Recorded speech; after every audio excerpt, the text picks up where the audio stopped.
తిరుమల లడ్డూలో రసాయనాల వ్యవహారంలో అక్రమార్కులు ఓ టాప్ సైంటిస్ట్ ను కూడా ప్రలోభాలకు గురిచేశారు.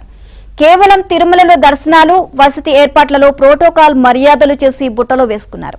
వారి మర్యాదలకు మురిసిపోయి ఈ వ్యవహారంలో డైరీలకు సహకరించినట్లు కోర్టు ఎదుట ఆయన అంగీకరించారు. ఈ కేసులో అప్రూవర్ గా మారిన డైరీ నిపుణుడు డాక్టర్ బత్తల సురేంద్రనాథ్ గత డిసెంబర్ తొలివారంలో కోర్టు ముందు హాజరయ్యారు. నేర అంగీకారంతో పాటు ఎందుకు చేయాల్సి వచ్చిందో వెల్లడించారు.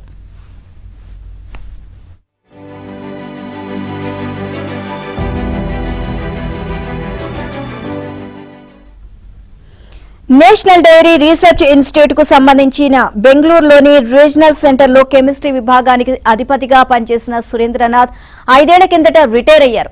2013 నుంచి టీటీడీకి నెయ్యి కొనుగోలు విషయంలో సలహాలు, సూచనలు, అవసరమైన నివేదికలు ఇస్తూ సహకరించారు. టీటీడీ నియమించిన ప్లాంట్ ఇన్స్పెక్షన్ కమిటీలో నెయ్యి నిపుణుడి హోదాలో సభ్యుడిగా పనిచేశారు. ఆయన గత టీడీపీ ప్రభుత్వంలో నెయ్యి సరఫరా, తనిఖీల విషయంలో నిక్కచ్చిగా వ్యవహరించేవారు.